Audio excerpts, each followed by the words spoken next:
کله نه چې د کرسټیز بیکرۍ ملازم د چیف جسټس بېعزتي کړې ده، چیف جسټس له لعنتي انسان ویلی دي، هغې نه پس د کرسټیز بیکرایز باندې ډېر زیات رش لګېدلی دی. څومره ډونټس هم چې دی سره ټول په هماغه ټایم خرج شوي دي. د کرسټیز بیکرایز مطابق څومره سیل به چې زموږ د هفتې کېدو هغه په یو ورځ کې وشو. لکه دې نه اندازه لګي چې د پاکستان عوام چې کوم دی دا راویښ شوی دی. دی اوس خپل حق دپاره هر سړي سره ټکراویږي چونکې چیف جسټس آف پاکستان دا د پاکستان ټولو نه غټه عهده ده. چیف جسټس آف پاکستان قاضي فیض عیسی چې پرون په دې بیکرۍ کې ښځې او لور سره ډونټس ایشتل، نو هغه دوران د بیکرۍ چې کم ملازم و هغه ته تپوس وکړو چې ته قاضي فیض عیسی؟ نو هغه ورله وویل چې او زه قاضي فیض عیسی یم. وایي ښه په تا د لعنت دي. نو هغه چیف جسټس قاضي فیض عیسی ونه رېدل، دوباره دې تپوس وکړو چې تاسو ووي؟ نو ده ورله بیا وویل چې په تا د لعنت دي، بیا هم هغه ونه رېدل. نو بیا ورله خپلې ښځې وویل چې دی وایي دا ملازم وایي دا بیکري چې دننه کمه لکه اچوي، وایي دی وایي چې په تا د لعنت دي. لکه خپلې ښځې ورله وویل، هغه خپله هم ونه رېدل. نو یو ډېر خلک چې کوم دی په دې باندې ډېرې خبرې کوي چې د چیف جسټس قاضي فیض عیسی بیسټ ترجمانه ده، ډېر ښه ټرانسلیشن یې کړی. دې نه علاوه چیف جسټس قاضي فیض عیسی چې کومه انسلټ شو په دې بیکرۍ کې، هغې نه پس د دې بیکرۍ سیلز انتهایی زیات شو جي.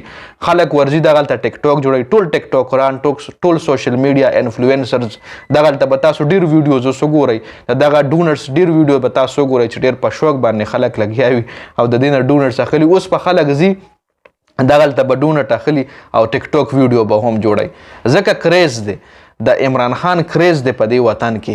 او بل عمران خان سره چې قاضي فیض عیسی څه کړي دي په مختلف کیسونو کې هغه هم د ستاسو وړاندې دي چې عمران خان خپله په دې چیف جسټس باندې تنقید کړی دی چې دا سړی د زما کیسونه نه وړي، دا سړی د زما کیسونه نه دی کړی شي، په ده باندې زه عدم اعتماد کړم. د عمران خان وکیلانو پې درخواستونه ورکړي دي چې دی زموږ کیسونه نه وړي.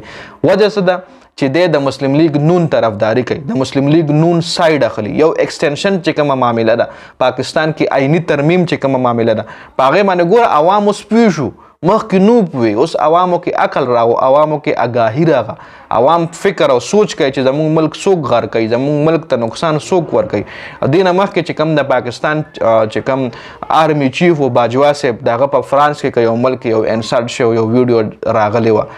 اوس ګوره د پاکستان دومره غټو عهدو باندې فایز خلک چې د هغوی کله بېعزتي شروع شي نو پوهېږه چې دی خپلې عهدې سره ناانصافي کړې ده، دی خپلې عهدو سره غلا کړې ده.